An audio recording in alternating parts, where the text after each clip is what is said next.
Today we're going to go over our Ranger blood and fluid warmer. We can use this to warm just fluids, or with a provider order we can use it to warm PRBCs, FFP, for patients that specifically need warmed blood or fluid. We can administer on this set for up to 4 hours or 2 units of blood products. The important thing is to make sure that our Ranger blood warmer is plugged in or it will not work. There's no battery backup built into it. There is only one switch that we can operate on our Ranger. It's going to be right here on the side. It's a black toggle switch, and you can just toggle it on and then it will automatically start warming. It's going to start low and it's going to get up to a temperature of around 41 degrees. If it gets above 43 degrees, so 44 or higher, it's going to alarm high.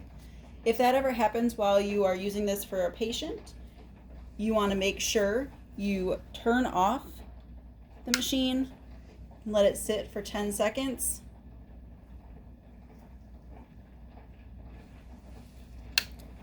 And then turn it back on. If you continue to get that same high alarm, you want to stop therapy with it, turn it off, take it out of service, tag it, and give it to clinical engineering so they can work with it and then obtain another Ranger blood and fluid warmer.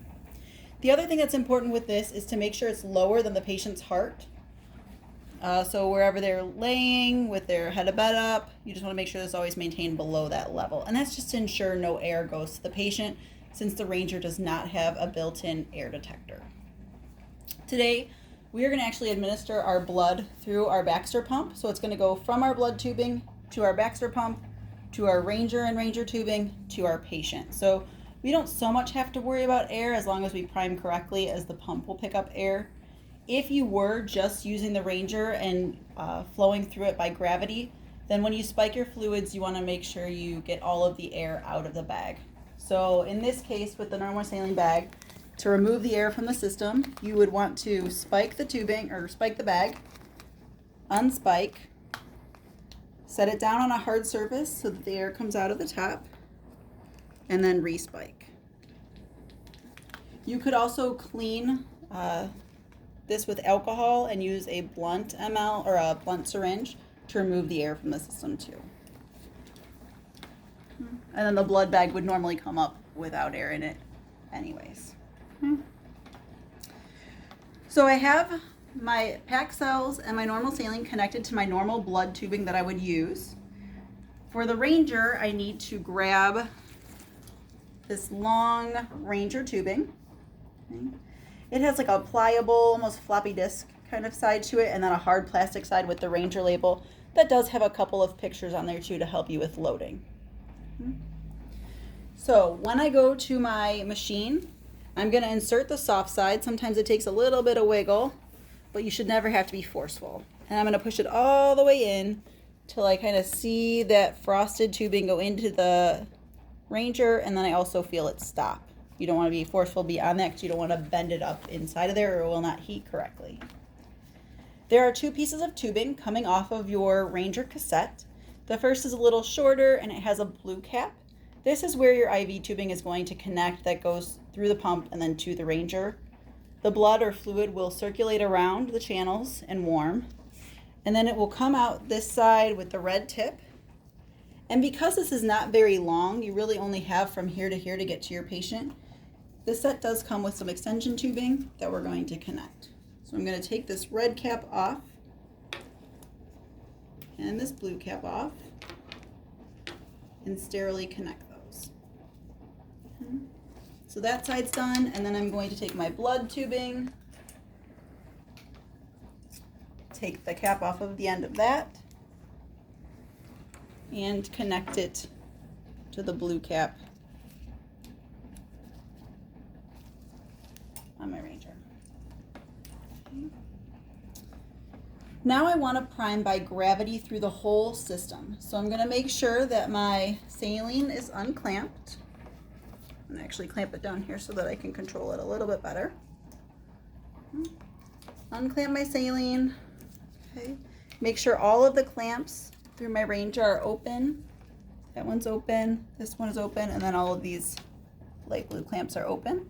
All my lower connections are tight, so I don't have any leaking or disconnection during therapy. And then while I'm priming, I want to make sure that I hold this air chamber upright, like so it's kind of up towards the patient to get all of the air out of the system.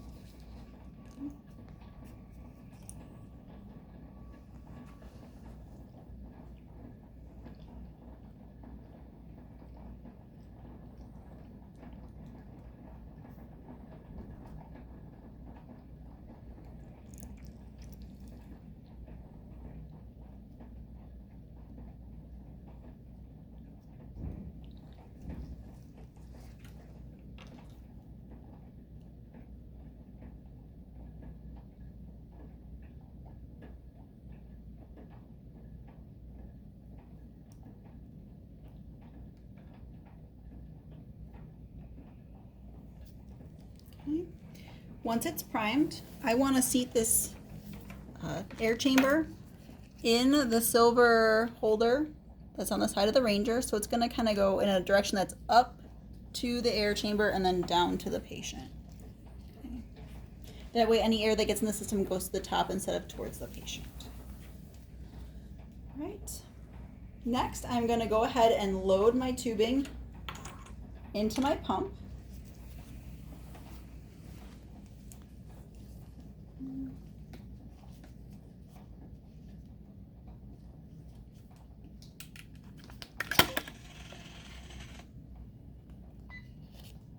If ever you put your fluid on a pressure bag or blood on a pressure bag instead of through a pump, you want to make sure you don't pump it any higher than 300 millimeters of mercury.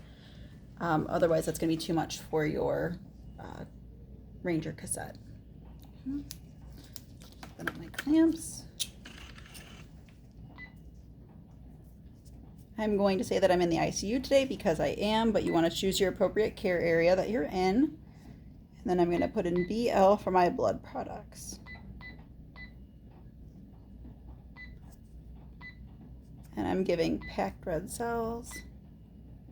Okay, and it's my primary bag. And I'm just going to start at 100 for right now.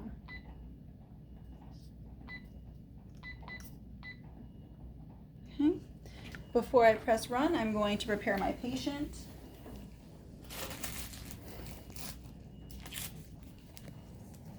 Clean with alcohol for at least 15 seconds.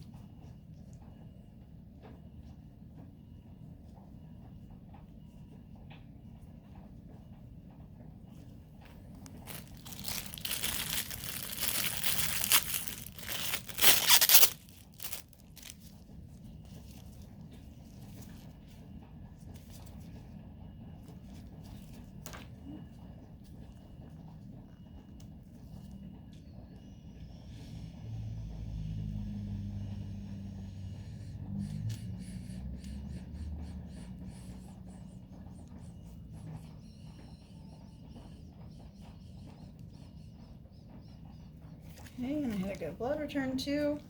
I'm going to clean again.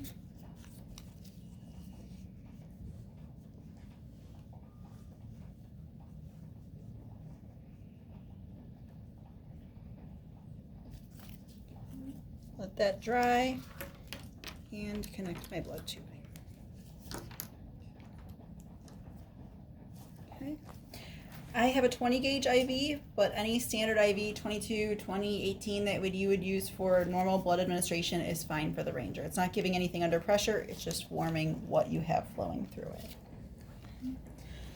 Verify all my clamps are open. Here I am warmed up to my 41 degrees, and I'm going to press play and open up my blood. And close my saline.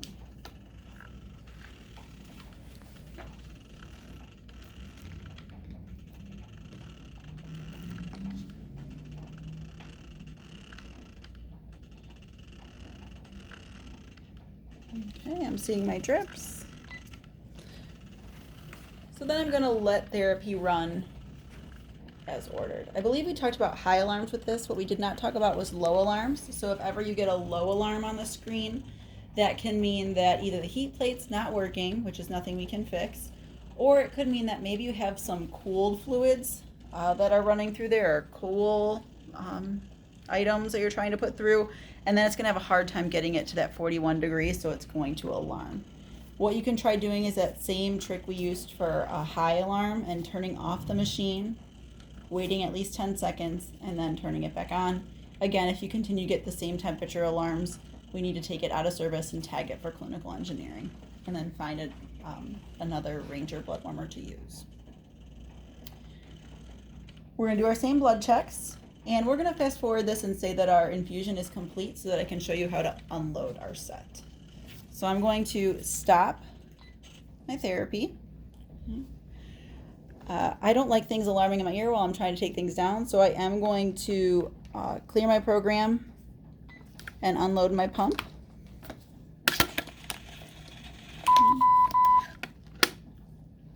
And power it off. Okay, so that's clamped there. Then I'm going to come over to my machine, and I can't remove this tubing while it still has fluid in it, while it's still full of fluid, really, because it gets stuck in there. So I need to clamp the inlet so it doesn't pull any more fluid, and then make sure this is open so that it can free flow about 2 to 3 mLs, or I'm sorry, about 2 to 3 seconds, just to empty enough fluid out of here that I can remove it. And then it should just slide right out, lift that out of there, and then I can turn it off.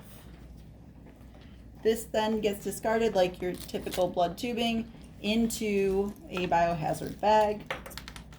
Disconnect your patient, scrub, flush your IV, and then you're complete.